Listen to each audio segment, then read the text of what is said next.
Welcome into this very special edition of QC Life with Coffee and Conversations.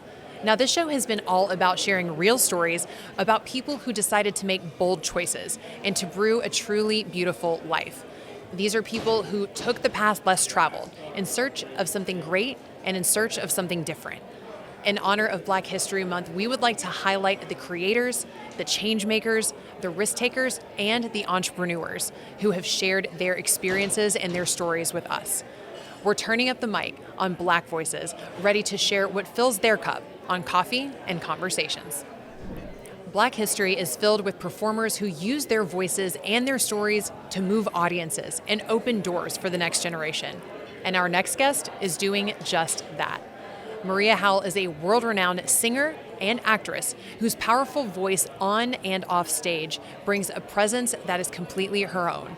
These talents have taken her from her hometown of Gastonia, North Carolina, to major box office projects. I have the amazing, beautiful, talented, intellectual, and multifaceted queen, Maria Howell, here with me today. I'm so happy to have you here. Well, thank you for having me. Lovely, lovely, lovely opportunity. So thank you.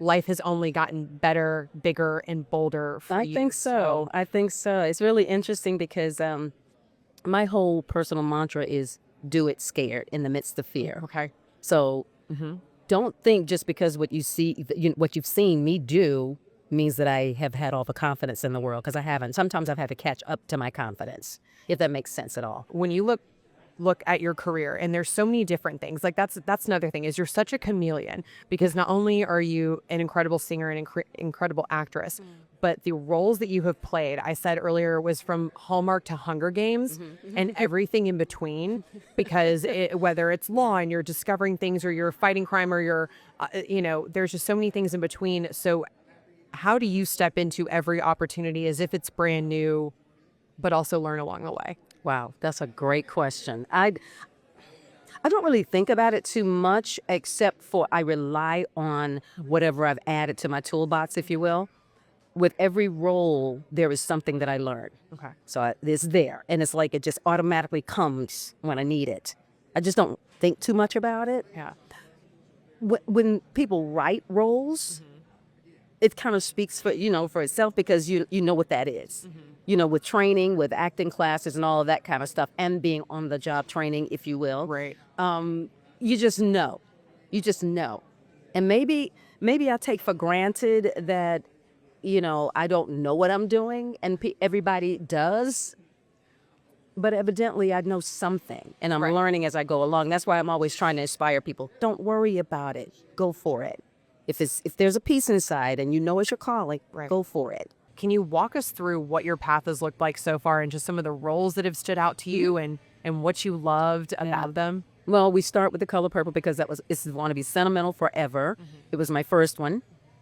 40-year anniversary this year in October. Steven Spielberg, need I say more? Right. The second one was George Lucas. That was Young Indiana Jones Chronicles. I played the girlfriend of Jeffrey Wright, who is a major actor, and Keith David.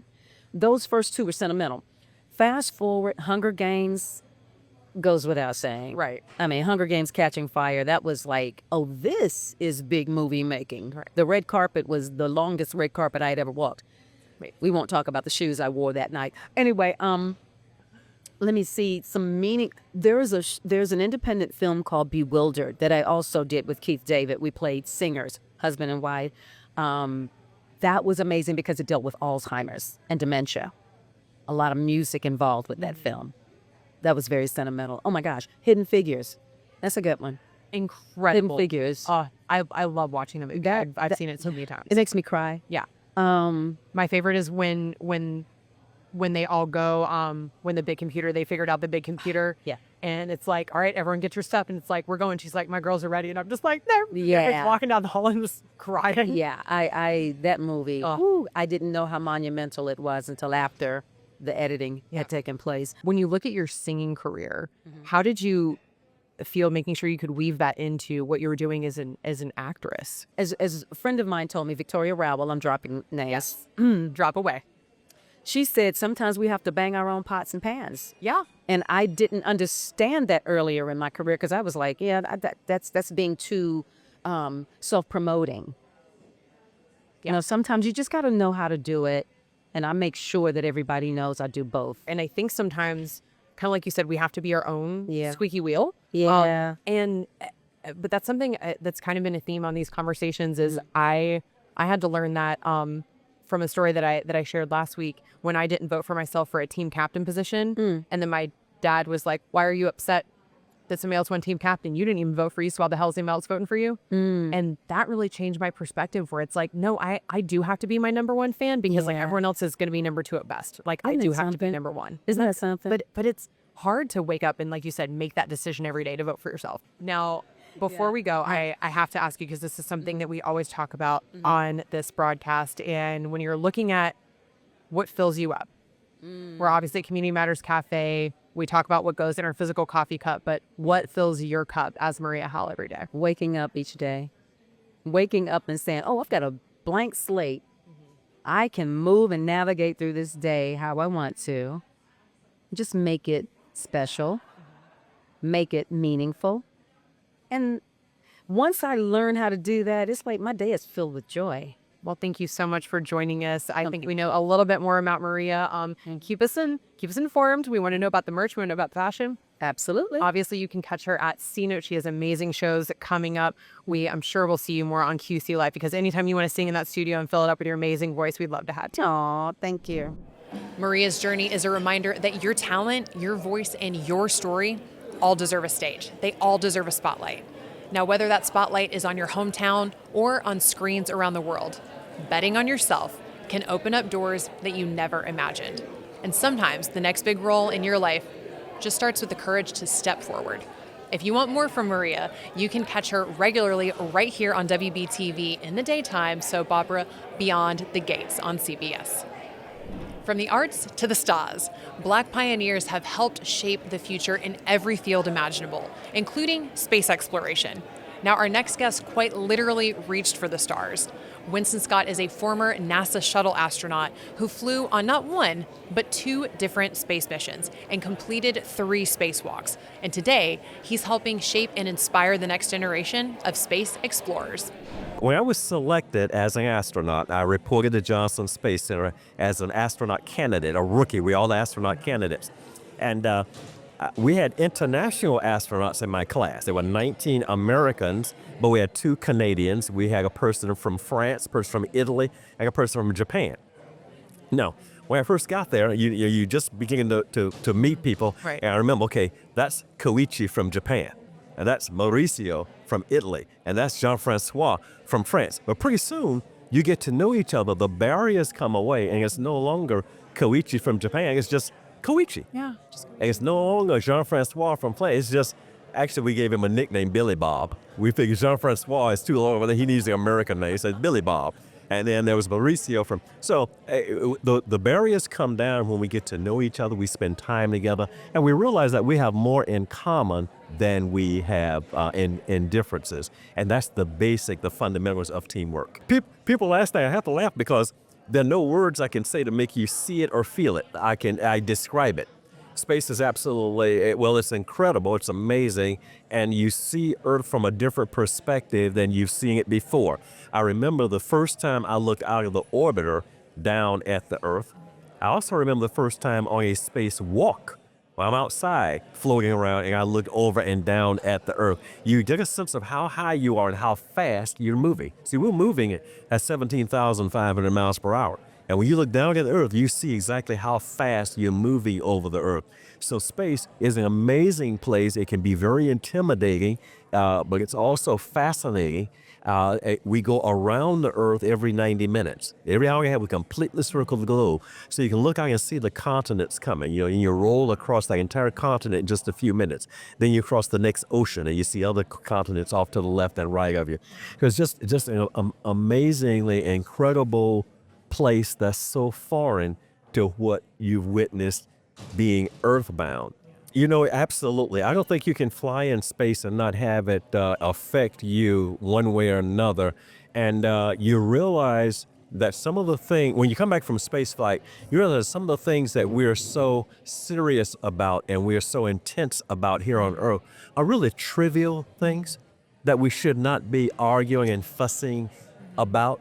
because we all live on this plane. This is our home. We're all one family. What we can do as average everyday people is realize that other things in our lives are more important than this trivial thing that's bothering me right now. So for a person who has not been in the space, he or she has had other important things happen in their lives, things that are really important, like, health, family, maybe children or what are relationships, things like that are truly important. And so when the person cuts you off in traffic on the interstate, thinking about, mom is having her 80th birthday or whatever. We're going to have a party this weekend. That's what's important. Or my brother is getting out of the hospital today. That's what's really important. I got a promotion on my job. That's what's important. I'm healthy. I went out and jogged this morning. I took my dog for a walk. Those are the things that are really important. So when the red light keeps me too long, I'm just about to be late for it. Is that really all that important? Right. So we all have perspectives in our lives that we need to prioritize, and we can remember those the perspectives. The first time we went to the moon was for political reasons. We were in the Cold War with what was then the Soviet Union. Now we're going to go to the moon for scientific reasons. We need to learn how to live and work in space long term so that we can eventually find another planet. The Earth will become uninhabitable at some point in time. If the human race is going to survive, we need to find another planet.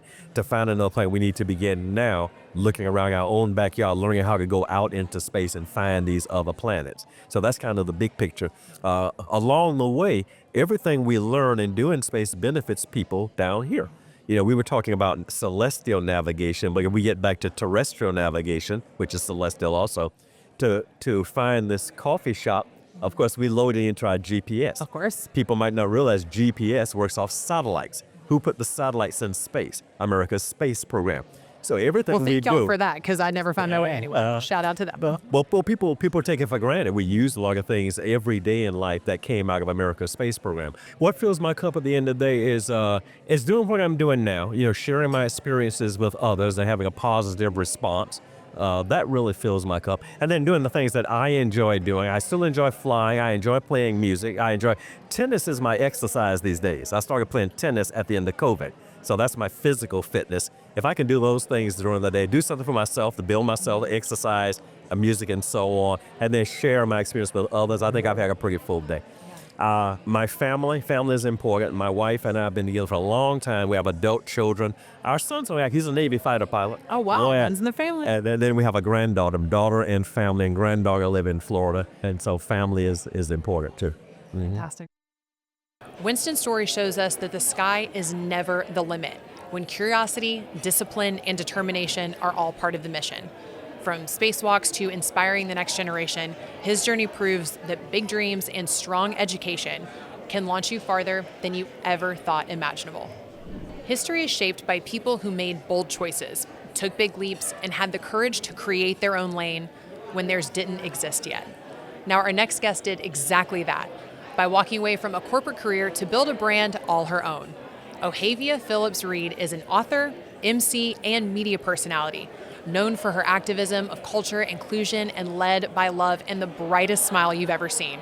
She's known as the QC Hype Queen, and she is sharing how trusting your gut can lead to finding your true purpose.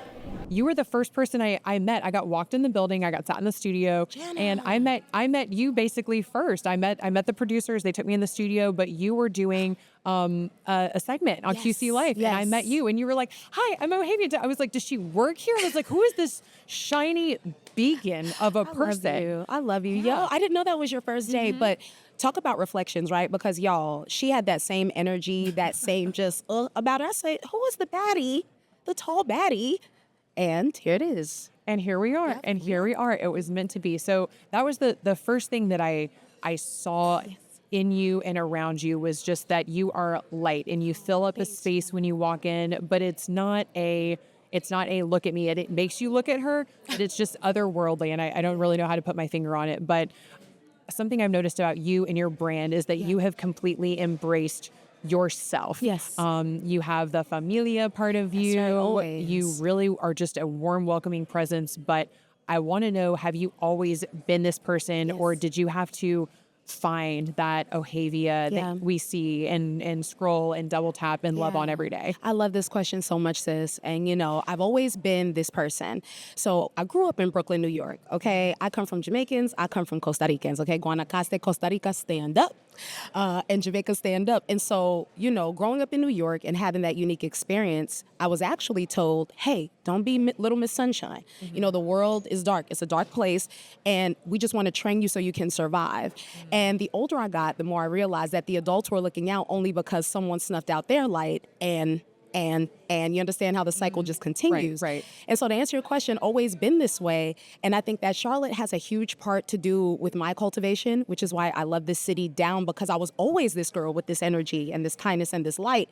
But it's something about moving to a city and getting in alignment with purpose. And that's where, for me, it began to get cultivated. Ohavia is positive as she is. She will also give you the reality. It will be with a beautiful smile and a great outfit on, but she will serve you looks and also a reality check. So that's why another reason why I wanted to invite you in, because you share that online. And I want you to share that with people here who might be thinking, I want to be a content creator, I want to be an influencer, but what does that actually look like? What it actually looked like is realizing the platform isn't even about you. The platform isn't about you. And get this, the platform isn't even for you.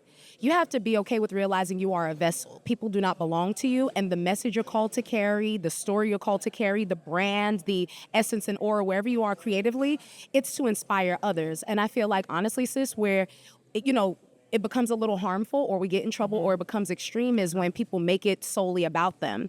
And this is what I love reminding people of is, yes, be authentic, yes, be real, but it doesn't have to be hurtful or harmful. And remember, there's other people on the other side that's going to buy that merch, show up to your event, want to meet you. You know what I'm saying? And so I think being okay with, listen, this thing, I'm renting this thing. I'm doing the best I can, and I'm going to build this big, but it's not for me. It's bigger than me. Don't make it about you, because that's when it get a little weird. Yeah.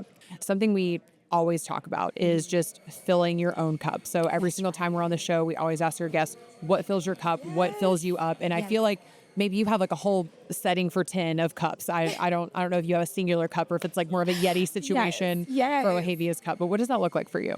I think what fills my cup is, I don't know. I be getting emotional and deep, but it's fine. It's welcomed here. I think what really fills my cup is Jesus. And I'm going to be bold and step out and say that straight up, because at the end of the day, he brought me beautiful people in my life to hold me up when a lot of folks didn't know I was very low. He allowed all these experiences in my life to not strip me of my love and kindness and positivity, but teach others how to do it even when they don't understand the other side. And he keeps me going every day, every single day, Jenna. And I have to tell you, I'm just grateful. I'm grateful. But out of the super spiritual woo-woo, because, I know y'all like to tussle, I also just love people. We love the woo. I love the woo. But aside from that, I really love people. People fill my cup. So when I'm at the arena doing this here, when I pulled up seeing Scott, Jeremiah, all of our family, I say, yo, what's up? It fills me back up. And I thank God for, now when I do it and I'm in these rooms doing it, it's filled back, it's received, and it's given back. That is so cool. So yeah, I feel my own, but I get it from y'all. So thank you. I love it here. I love it here. Well, we love you being here. Ohavia reminds us that sometimes the safest choice isn't the one that leads to your true purpose. And trusting your instincts, turning up the wattage on your own personality, and building something that reflects who you truly are can be the first steps towards a life that feels full and uniquely yours. Black storytellers have shaped culture, challenged perspectives, and inspired audiences across multiple generations. And our next guest is doing all of that and more. Paul Oakley Stovall has taken a remarkable path from Broadway to the White House and back, building a career as an actor, playwright, and producer, and a filmmaker all along the way. You've worn so many hats, but I wanted to talk to you today about the thread that ties them all, the thread that is Paul. The first part is a story my mother tells me about myself that I vaguely remember it. She said when I would go grocery shopping, I'd be putting the groceries away, and I'd put the bag of oranges into the crisper, and I'd turn my back, and before I knew it, you had taken it out and were walking up and down the street in the neighborhood giving the oranges out to the people who lived in homes that you thought were less fortunate. Even though you couldn't put your finger on saying it like that, you knew what kids were hungry, right? And you knew what kids were in trouble. And you would just go and see them out sitting outside again. And I would want to be so angry, but how can you be angry about that personality trait in your child. So my thread started with always somehow innately understanding that when you give it out, karma works that way. You don't know how it will immediately, it may not immediately come back, but you put the goodness out. Yeah. That's our mission. That's our human mission. That's it. Flash forward to I'm 21 years old. I graduate from acting school. I get my first professional job. 6 days into rehearsal, the apartment I was in was broken into and I was shot in both my legs and I bled out and died. I was revived. I spent 6 months in a wheelchair, but I got back to myself. And that thread for me was the beginning of no fear of what comes next. You never know when your number's up. So live your life to the fullest, including your mistakes, right? Embrace every part of you, knowing that it's more important to say yes to life because you just don't know when any random thing can happen. When you're trying to learn how to walk again, when you are struggling at such a young age, a tender age, with the painkillers, and that can turn into addiction. You know, we're here at Community Matters that helps people deal with these. And you were just saying, it can happen to anyone. And I was, I didn't even think of this then, but it's true. So I'm struggling with that. It was just, can I live one more day? Let me try and live one more day. I'm going to ask you to brag on yourself a little bit because there have been multiple Broadway stages that you have graced. And I also want to point out, if you guys can't tell with us sitting here, Paul is the only person that's been on the show that's taller than me, I think besides my dad. So, I mean, high fives for that. I gotcha. I love seeing that on stage. But did you feel like there were extra eyes on you just because you do have this presence of just your physical self? I mean, you know what it's like. People say things to me like, and they don't mean anything by it. You have to, again, you get old enough to go, okay, I know what you mean. Oh, you're just, how could I miss you? You're so bad. And it's like, no, the reason you are watching me so much is because I'm talented and I know what I'm doing. Because I've seen a 5'0" woman take over the stage. Patti LuPone is 5'0" and she's a superstar. So the height, yes, I have presence, but I have presence. Right. Haven't you seen tall people who? Yes. Being tall in and of itself does not give you that presence and magnetism. Yeah. So, but I did have to learn it. I didn't love my height so much because it made me stick out. But then you learn the thing about you that sticks out is the thing you embrace. That's the thing that makes you special. When you say yes to life constantly, when you say yes to that ask, and then you create an immediate family, and now we're talking about your cabaret. What do you want people to feel like they want to say yes to afterwards? So this whole cabaret is about how things break but come back together, and how communities can be shattered, but it makes us more beautiful if we don't just toss it away. Right. And if we say, let's put this back together, no one's ever going to take us apart forever. What fills your cup at the end of the day? And you don't mean like, what am I drinking right now? Right. Even though both we shout out to the the Dirty Chai fam over here. Yeah, the Iced Dirty Chai family. What fills my cup at the end of the day? Ooh, come on. Now you got me. And I even researched. This is such a win for a I even journalist. researched her clips, and I was ready for this, and then I completely forgot. And then I said, "Don't prepare too much." So we were both just on different computers, like looking each other up, like little internet conversations clips. Yeah, and I was like, "Oh, I bet she's gonna ask me that," but I still wanted to tell myself, "Don't prepare." And I guess there I go. What fills my cup is knowing that every day I woke up and didn't know what was going to happen, and I got through the day. And I'm here, I'm alive, I'm watching Netflix. I'm on my couch alone. But just knowing that I'm courageous enough to wake up every morning and not necessarily know what's going to happen, and get to the end of the day and say, well, that was an interesting day. That fills my cup. Paul's path proves that there is no singular roadmap to a meaningful career. From the White House to Broadway, every single chapter of his story was built on authenticity, creativity, and the willingness to follow inspiration wherever it led. I think this is such a powerful reminder to us that the story that you're writing for your own life can take as many unexpected and exciting turns as you allow it to. I want to thank you all so much for joining me for this special edition of Coffee and Conversations. We have been highlighting Black voices and honoring Black History Month together. And if you want to hear more stories just like this, you can visit WBTV.com/coffee and conversations. We have everything for you there. You can also stream them on the WBTV app, YouTube, or you can listen wherever you find your favorite podcasts. This show is always about learning more about one another, sharing stories and experiences so that we can grow, listen, and lead with more understanding. Every single conversation is a chance to build bridges, celebrate impact, and keep these stories moving forward. I really hope that today's talks inspire you to support, uplift, and just stay curious long after the coffee is gone. I'm Jana Angel. Thank you so much for joining me, and we'll see you next time on Coffee and Conversations.